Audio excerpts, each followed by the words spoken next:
Hi, I'm Cami. And I'm Cassidy. And welcome to our course, An Introduction to HTML and CSS. We're going to be teaching you the fundamentals of HTML and CSS in this course. We'll start with the basics and walk you through creating multiple web pages.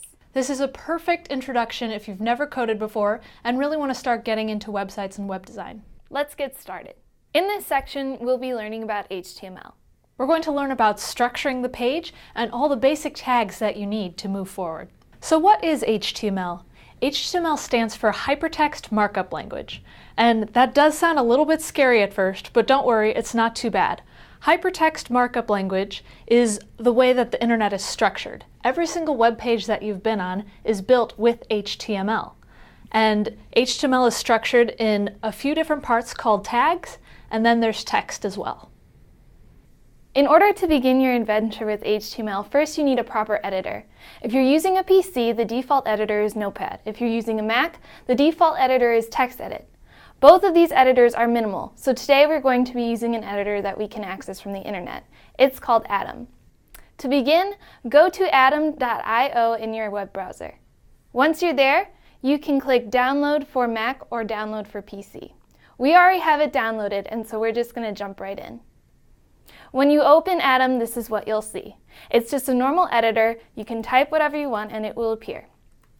So let's start diving right in. Like I said before, HTML is comprised of two main parts, which are tags and text. And so a tag in HTML is structured this way. So let's just say we're going to have a paragraph tag, for example. Paragraph tags start with P. So this is the opening tag, and this is the closing tag. Now every single tag that you will create starts with this opening tag and then this closing tag. They both match, but the closing tag has a slash in it. So if I were to put together a web page and I wanted to say, for example, hello world, I would type hello world right in between these two tags.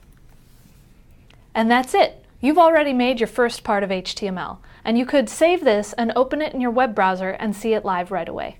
Make sure you save all of your files in the same folder so that way everything can access each other.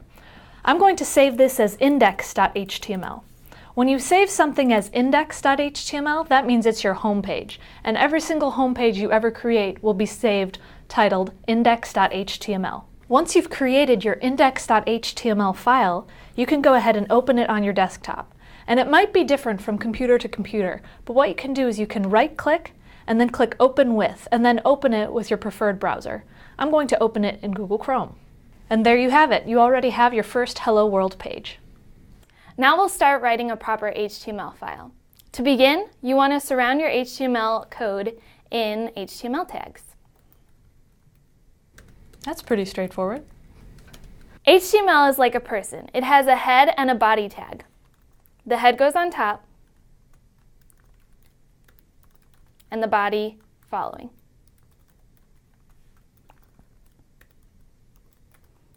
In the head tag, you will keep everything that you can't see. In the body tag, you will keep things that you can see. The head is like the brain, the body is what you can see, the physical attributes. It's pretty good practice to include a doc type at the beginning. A doc type is a very strange tag because it doesn't have a closing tag, and it's only at the beginning of HTML pages. It's structured with an exclamation point, the word doc type, and then space HTML. That's all you really need, but it tells your browser how your page is structured. Let's keep moving. You have to use certain tags to keep your code organized. When you want to write text like we showed with Hello World, you're going to use a paragraph tag. Paragraph tags just have P in them. Opening and closing. If you remember before in our Hello World example, the paragraph tags will just show you plain Hello World text in 12-point font times a New Roman. There are other tags that you can use to create different sizes and fonts, called heading tags. Heading tags are H1 through H6, H1 being the largest, H6 being the smallest. So if we write our H1 tag and write my website, save our page, and then run it again from the desktop, we can see that my website is much larger than Hello World. It's our heading. Similarly, if we use a tag like H3 and save our page, we'll be able to see, by refreshing our website, that H3 is bolded and bigger than our paragraph tag, but smaller than H1. Now let's work on making a list. In HTML, you can make an ordered list or an unordered list. To make an unordered list, the tag is UL. Now if we just kept it like this, we would see no items in our list. Each list needs a list item with an LI tag. So now when I write our list item and save our page, and then refresh our web browser, you'll see we have a bulleted list item. You can add as many list items as you want.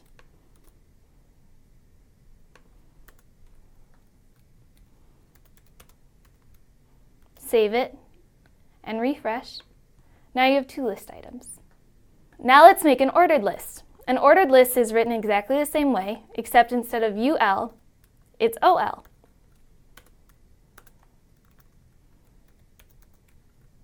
An ordered list also has list items. The difference between these two is that these ones will be numbered rather than bulleted. So when I save my file and I refresh, you'll see I have 2 lists. First unordered, then ordered. So a lot of these tags are pretty standard so far. You can tell that they all have a beginning and an end. But all of these are just on our page. What if we wanted to go to a different web page through our website? Links. Links are what make the internet go round. You can't get to another page without typing anything unless you use a link. So let's create one. Now keep in mind, everything we write is in the body tag because we can see it. We'll go into more the head tag later, but right now we're sticking in the body. So to make a link, you make what's called an anchor tag. Just like everything else, it's just the abbreviation of that. So it's A. An anchor tag is A and then /A. But an anchor tag has what's called an attribute. Attributes are things that you add to the front of the tag, to the first tag, so that way you can add more details to it. The attribute that you use most often in A tags is href. When you type href, then you can type any website you'd like and it'll go to that page.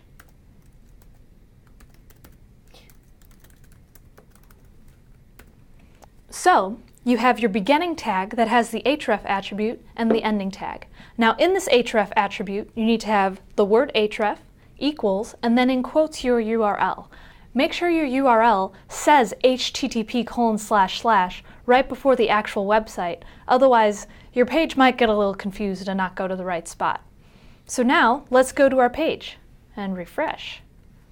Whoa, look at that! A link appeared! So if I were to actually click on this link, it'll go straight to O'Reilly.com. And that works for any URL and any link that you want to stick in there. You can type any sort of text that you want to do in this A tag, and it'll take care of everything else for you. Now let's talk about some different and interesting HTML tags that don't have an end. One of them is an image tag. You can use an image tag to insert an image in your web page. Wow! In order to write an image tag, it's abbreviated IMG. And similar to the A tag, it has an attribute called source, or SRC. It's written exactly the same way as the href tag. You write source, then equals, then quotes. Make sure you end your image tag with a /. In the quotes, you put the path to your image. If it's on your computer, you put the file path. If it's from online, you put the image URL. Let's try an image from online. We'll insert a picture of Tim O'Reilly. You click on which one you want, and then right-click on the image, and go to Copy Image URL. If we go back to our code, in the quotes, we will go to Paste, and we'll have the image URL. Make sure you click Save, and when we go back to our web page and click Refresh, we have our image of Tim O'Reilly. Let's talk about another interesting tag that doesn't have an end tag. It's called a line break. If you want to add spaces between the lines in your code, you'll insert a line break. So if I put in the line break tag between the 2 lists, and I go back to my web browser, you can see that there's a single space in between the 2 now. When I click refresh, there are now 2 spaces. It should also be noted that you can stick a line break in anywhere on your page. So if you wanted to stick a line break in between hello and world in your paragraph tags, you can stick that in there. It's totally legal. So if you were to save the page and then go back to your website and refresh, Hello World now has a line break in between them. Now let's talk about creating a table. A table is a pretty funky tag too, because it's comprised of a lot of different parts. So first of all, the first part of a table tag is simply the word table. That was easy enough. Now, when you have a table, you're going to want to have different rows and then different columns.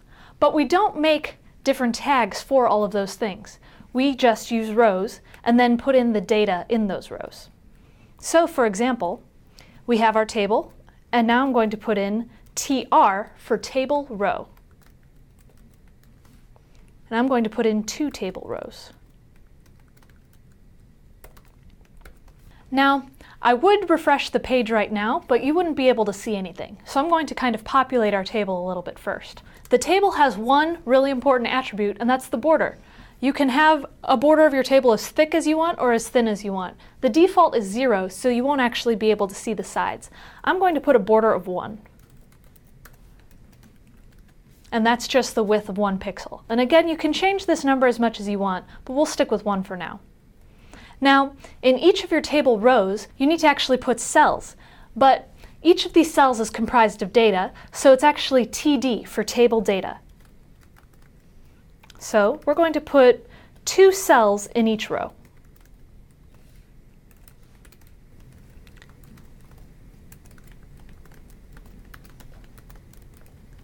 Now, there's a whole lot of HTML here, and if you were to go to your page right now, you wouldn't actually get to see much. So let's fix that. In your first row, let's just say that you're going to be making some kind of list of items that you need. So in the first cell, I'm going to put item. And then in the next cell, I'm going to put quantity. Now, if you wanted to make a web page where you are trying to keep track of the different items that your company wanted to order, for example, you could use a table just like this. Now, for the next row underneath that, let's just say you want to have a computer, and you're going to be ordering 10 of those. Now, this might look a little funky still, because everything is ordered in a very weird way, but let's save it and check out what it looks like.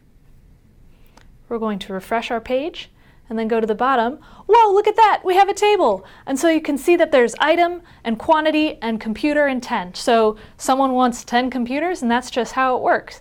And you can add as many rows as you want to this table. So for example, if I were to copy this, and then just make 2 more rows, and let's just say we also want fruit, because who doesn't want fruit? And we'll have 50 pieces of fruit. And what should we have for our next row? Lip balm. Okay, I like lip balm. And we'll do a lot of lip balm. So if I were to save the page and now go back to our website, and look at that! If you go to our table right now, you can see that everything is ordered exactly the way that we want it, all in the first column and the second column. So you'll notice that each of the first set of TD items in each of the rows corresponds to the first column, and so on for the second column. We can also add more. So if I were to do another TD and then say color, for example, that would add another column to that row. You can also add a third TD tag to each of those rows. So let's add all kinds of colors for all of our different fruits and computers and lip balm.